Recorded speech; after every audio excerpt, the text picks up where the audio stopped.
단백질 정량이란 샘플에 포함된 단백질의 양 또는 농도를 구하는 과정으로 단백질 관련 실험의 기본이 되는 과정이라고 할 수 있는데요. 세포나 조직에서 추출한 샘플에는 아주 다양한 단백질이 섞여 있기 때문에 내가 원하는 특정 단백질의 양을 비교하거나 확인하기 위해서는 샘플 간의 단백질 총량을 맞춰줘야 합니다. 이때 단백질 정량이라는 과정을 통해서 단백질 총량을 맞출 수가 있습니다. 그렇다면 어떻게 샘플 내 단백질의 양을 확인할 수 있을까요? 단백질을 정량하는 방법에는 여러 가지가 있는데요.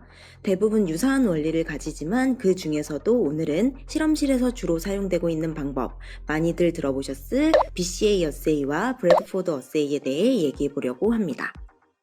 먼저 BCA 어세이는 단백질이 구리를 환원시킬 수 있는 성질을 이용한 방법인데요.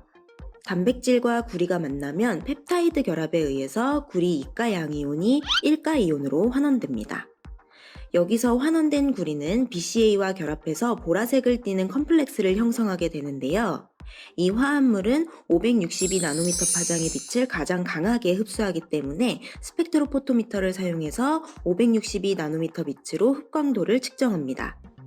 환원된 구리 이온이 많아서 보라색 화합물이 많이 생성될수록 흡광도 값이 커지기 때문에 흡광도 값과 단백질의 양은 비례한다고 볼 수 있겠죠. 이 BCA 어세이는 단백질 종류에 따른 변수가 크지 않고 샘플에 포함된 디터전트 등의 영향을 많이 받지 않는다는 장점이 있어서 많은 실험실에서 사용하고 있는 방법입니다. 다음으로 브래드포드 어세이를 살펴볼게요. 이 방법은 쿠마시 브릴리언트 블루 G250이라고 하는 다이와 단백질의 특정 아미노산 장기들과의 결합력을 이용해서 정량을 하는 방법인데요. 이렇게 쿠마시 브릴리언트 블루라고 하는 다이와 단백질이 결합하게 되면 젓갈색이었던 다이가 파란색으로 변하게 되고 이 두 형태의 흡광도 차이가 최대로 나타나는 595나노미터 파장에서 흡광도를 측정하는 방법입니다.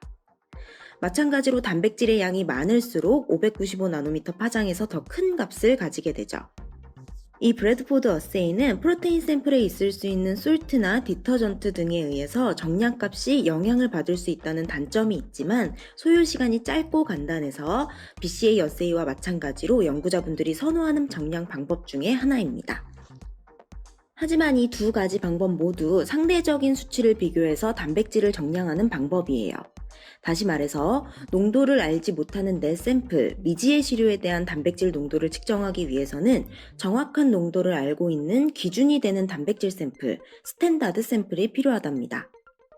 예를 들어 만약 1mg/ml의 농도를 가진 표준 단백질 샘플에서는 흡광도 값이 1.5가 나왔고 내 샘플의 흡광도 값은 1이 나왔어요. 그럼 내 샘플의 농도가 1mg/ml보다는 작겠구나 하고 알 수 있게 되는 거죠. 하지만 더 정확하게 내 샘플의 농도값을 측정하기 위해서는 이런 표준 물질들을 농도별로 사용해서 스탠다드 커브를 그려줘야 합니다. 본격적으로 정량하는 과정을 살펴보면서 조금 더 자세히 이야기해 볼게요. 먼저 간단하게 스텝을 정리해 보자면 BCA나 브래드포드와 같은 반응 시약을 측정하고자 하는 단백질 샘플과 섞어준 뒤 일정 시간 후 반응 시약에 맞는 파장대에서 OD 값을 측정하는 거예요. 간단하죠? 그런데 여기서 빠진 부분이 있죠? 네, 바로 앞서 말씀드렸던 표준 단백질을 사용해서 스탠다드를 잡는 과정인데요. 농도를 이미 알고 있는 단백질을 표준 물질로 해서 표준 곡선, 즉 스탠다드 커브를 그려서 내 샘플의 단백질 양을 계산해 줄 거예요. 스탠다드 커브를 그리기 위해서 주로 사용하는 단백질 표준 물질로는 보통 소혈청 알부민인 BSA를 사용하는데요. 이 BSA를 스탠다드 프로테인으로 사용하는 이유는 높은 퓨리티로 값싸게 분리할 수 있는 단백질이기 때문입니다. BSA 스탠다드 스탁으로 스탠다드 커브를 그리기 위해서 먼저 6개에서 8가지 농도의 BSA 표준 시약을 준비합니다. 꼭 이대로 하실 필요는 없고요. 원하는 농도와 개수로 준비하셔도 되지만 정확한 스탠다드 커브를 그리기 위해서는 5포인트 이상을 측정하시는 것이 좋고요. 또 너무 농도가 높게 되면 흡광도 값이 잘 구분되지 않을 수 있기 때문에 이 부분도 염두하셔서 만들어 주셔야 합니다. 또 표준 시약을 준비할 때 정확한 결과를 내기 위해서는 오차를 줄이는 것이 굉장히 중요한데요. 오차를 줄이기 위해서 보통 2가지 방법을 사용하게 됩니다. 먼저 파이프팅 오차를 줄이기 위한 시리얼 다일루션이라는 방법인데요. 여기 스탠다드 커브를 그리기 위한 표준 물질을 만들어야 하는 튜브들이 있습니다. 이때 계획한 농도에 맞춰서 각각의 튜브에 하나씩 표준 물질을 만드는 것이 아니라 가장 높은 농도의 튜브를 하나 만들어 놓고 이 튜브에서 2분의 1씩 단계적으로 희석해서 농도별 샘플을 준비하는 방법입니다.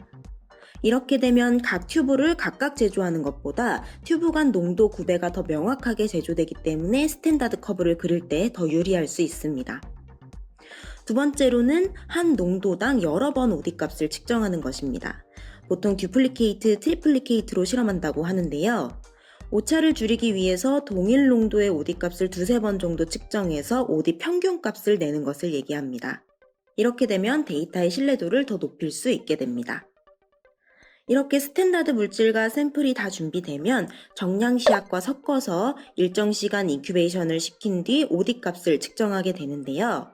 이때 인큐베이션 타임이나 정량 시약과 샘플 간의 비율은 시약 제조 회사마다 권장하는 시간이나 비율이 다르기 때문에 사용하시는 제품의 매뉴얼을 참고해서 진행해 주시면 됩니다. 자, 이렇게 시약과 단백질 샘플을 섞은 뒤 인큐베이션을 하고 흡광도, OD 값을 측정할 수 있는 장비를 통해서 아래와 같은 결과를 얻었다고 가정해 볼게요. 여기서 단백질의 농도를 X축에, 흡광도를 Y축으로 해서 분산 그래프를 그리고 이 점들에 대한 추세선을 그리면 단백질 농도에 따른 OD 값을 함수식으로 얻을 수 있습니다. 또 이 추세선에 대한 R제곱 값을 볼 수 있는데요. 여기서 R제곱 값은 얻어진 스탠다드 커브에 대한 정확도를 의미합니다. R제곱 값이 1에 가까울수록 이 함수식의 정확도가 높다고 해석할 수 있어요. 만약 이 R제곱 값이 0.9 미만으로 나왔을 경우에는 스탠다드 샘플부터 준비를 다시 해서 다시 스탠다드 커브를 그려보는 것을 추천드려요. 자, 이렇게 얻어진 스탠다드 커브의 함수식에 내가 가진 미지의 샘플의 농도를 확인하기 위해서 측정된 내 샘플에 대한 흡광도를 방정식 Y 값에 대입하면 내 샘플에 대한 단백질 농도를 알 수 있답니다.